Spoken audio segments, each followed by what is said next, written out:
ವೈಯಕ್ತಿಕ ದ್ವೇಷ, ಹಣಕಾಸು ವ್ಯವಹಾರ ಮತ್ತು ಗುಂಪು ಘರ್ಷಣೆಗಳನ್ನು ಬದಿಗಿಟ್ಟು ಕಾನೂನು ಅಥವಾ ಪರಸ್ಪರ ಮಾತುಕತೆಗಳ ಮೂಲಕ ಸಮಸ್ಯೆಗಳನ್ನು ಇತ್ಯರ್ಥಪಡಿಸಿಕೊಳ್ಳಬೇಕು. ಹಲ್ಲೆ ಅಥವಾ ಕೊಲೆಗಳು ಇದಕ್ಕೆ ಪರಿಹಾರವಲ್ಲ ಎಂದು ಹಿಂದೂ ಜಾಗರಣ ವೇದಿಕೆಯ ಗೌರವಾಧ್ಯಕ್ಷ ಗುರುಪುರ ವಜ್ರದೇಹಿ ಮಠದ ಶ್ರೀ ರಾಜಶೇಖರಾನಂದ ಸ್ವಾಮೀಜಿ ಹೇಳಿದರು. ಮಂಗಳೂರಿನಲ್ಲಿ ಸುದ್ದಿಗೋಷ್ಠಿ ನಡೆಸಿ ಮಾತನಾಡಿದ ಅವರು, ಕ್ಷುಲ್ಲಕ ಕಾರಣಗಳಿಗೆ ಸಂಬಂಧಿಸಿ ಯುವಕರ ಹತ್ಯೆಗಳಾಗುತ್ತಿರುವುದು ನೋವಿನ ಸಂಗತಿಯಾಗಿದೆ. ಸಮಾಜದಲ್ಲಿ ಹತ್ಯೆ ಪ್ರಕರಣಗಳು ಹೆಚ್ಚುತ್ತಿದ್ದು ಯುವಕರು ಬಲಿಯಾಗ್ತಿದ್ದಾರೆ. ವೈಯಕ್ತಿಕ ಕಾರಣಗಳಿಗಾಗಿ ಹೊಡೆದಾಡುವುದನ್ನು ಬಿಟ್ಟು ಯುವಕರು ಸಮಾಜದ ಉಳಿವಿಗಾಗಿ ಹೋರಾಡಬೇಕು ಎಂದು ಯುವಕರಿಗೆ ಕರೆ ನೀಡಿದರು. ದಾರಿ ತಪ್ಪುತ್ತಿರುವ ಯುವ ಸಮುದಾಯಕ್ಕೆ ಸರಿಯಾದ ಮಾರ್ಗದರ್ಶನ ನೀಡುವ ಅವಶ್ಯಕತೆ ಇದೆ. ಈ ನಿಟ್ಟಿನಲ್ಲಿ ಈಗಾಗಲೇ ಸಂಘಟನೆಗಳ ನೇತೃತ್ವದಲ್ಲಿ ಅವಲೋಕನ ಸಭೆಗಳಾಗಿವೆ.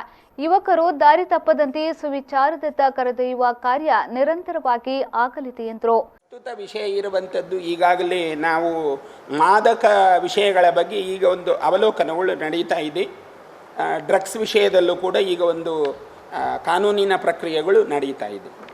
ಇದು ನಮಗನ್ನಿಸ್ತದೆ ನಾವೀಗ ಹೊರಟಿರೋದು ಒಂದು ಒಳ್ಳೆಯ ಸಮಯದಲ್ಲಿ ಹೊರಟಿದ್ದೇವೆ ಅಂತ ನಮಗನ್ನಿಸ್ತದೆ. ಅಂದರೆ ಎಲ್ಲ ಕಡೆಯಿಂದಲೂ ಇದರ ಪ್ರಕ್ರಿಯೆಗಳು ನಡೀತಾ ಇದೆ. ಅದು ಕಾನೂನಾತ್ಮಕ ಇರಬಹುದು ಅಥವಾ ಸಾಂವಿಧಾನಿಕವಾಗಿರಬಹುದು ಅಥವಾ ನಮ್ಮದಾದ ಧಾರ್ಮಿಕ ಮತ್ತು ಸಾಮಾಜಿಕ ಪ್ರಕ್ರಿಯೆಗಳು ಇರಬಹುದು. ಹಾಗಾಗಿ ಎಲ್ಲವನ್ನು ನಾವು ಹತೋಟಿಗೆ ತರುವ ಪ್ರಯತ್ನ ಮಾಡಬೇಕು ಅಂತ ನಮ್ಮ ಮನಸ್ಸಿನಲ್ಲಿದೆ. ಅದು ಈ ಹಿಂದೆಯೇ ನಾವು ಡ್ರಗ್ಸ್ ಬಗ್ಗೆ ಹೋರಾಟ ಮಾಡಿದವರೇ.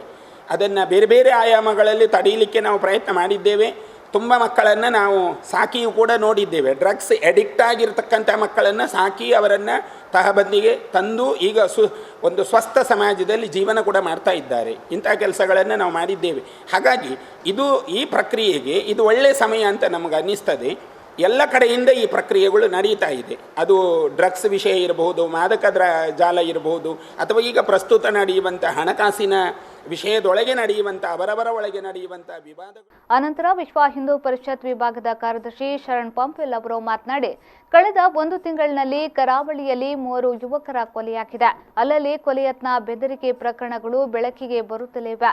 ಈ ಹಿನ್ನೆಲೆಯಲ್ಲಿ ಅಂತಹ ಕೃತ್ಯಗಳಿಗೆ ಕಡಿವಾಣ ಹಾಕಲು ಪಶ್ಚಿಮ ವಲಯ ಐಜಿಪಿ, ಮಂಗಳೂರು ಪೊಲೀಸ್ ಕಮಿಷನರ್ ಮತ್ತು ದಕ್ಷಿಣ ಕನ್ನಡ ಜಿಲ್ಲಾ ಪೊಲೀಸ್ ವರಿಷ್ಠಾಧಿಕಾರಿಗಳಿಗೆ ಮನವಿಯನ್ನ ಸಲ್ಲಿಸಲಾಗಿದೆ ಎಂದು ಹೇಳಿದರು. ಈ ರೀತಿಯ ಘಟನೆಗಳು ಇನ್ನು ಮುಂದಕ್ಕೆ ಆಗಬಾರ್ದು. ಕರಾವಳಿಯಲ್ಲಿ ಈ ಕೊಲೆಗಳು ನಿಲ್ಲಬೇಕು. ಅದಕ್ಕೋಸ್ಕರ ಇದನ್ನು ಸರಿಯಾಗಿ ತನಿಖೆ ಮಾಡಿ ಕ್ರಮ ತೆಗೆದುಕೊಂಡು ಪ್ರತಿ ಸ್ಟೇಷನ್ಗಳಲ್ಲಿ ಇದಕ್ಕೆ ಸಂಬಂಧಪಟ್ಟಾಗೆ ಆಯಾಯ ಊರಿನ ಯುವಕರನ್ನು ಕರೆಸಿ ಸಭೆ ನಡೆಸಿ ಈ ಘಟನೆಗಳು ಮುಂದೆ ಮರುಕಳಿಸಬಾರದು ಎಂಬ ಮುಂಜಾಗ್ರತವಾಗಿ ಕ್ರಮ ಕೈಗೊಳ್ಳಬೇಕು ಎಂಬ ದೃಷ್ಟಿಯಿಂದ ನಾವು ವಿಶ್ವ ಹಿಂದೂ ಪರಿಷತ್ ಕಡೆಯಿಂದ ಇವತ್ತು ಮನವಿಯನ್ನು ಕೊಟ್ಟು ಎಲ್ಲ 3 ಅಧಿಕಾರಿಗಳಿಗೂ ಕೂಡ ನಾವು ಆಗ್ರಹವನ್ನು ಮಾಡಿದ್ದೇವೆ. ಈ ಸಂದರ್ಭ ಸುದ್ದಿಗೋಷ್ಠಿಯಲ್ಲಿ ವಿಶ್ವ ಹಿಂದೂ ಪರಿಷತ್ನ ಪ್ರಾಂತ ಸಹ ಕಾರ್ಯದರ್ಶಿ ಕೃಷ್ಣಮೂರ್ತಿ, ಜಿಲ್ಲಾಧ್ಯಕ್ಷ ಗೋಪಾಲ್ ಕುತ್ತರ್, ಜಿಲ್ಲಾ ಕಾರ್ಯದರ್ಶಿ ಶಿವಾನಂದ್ ಮೆಂಡನ್ ಮೊದಲಾದವರು ಈ ಸಂದರ್ಭ ಉಪಸ್ಥಿತರಿದ್ದರು.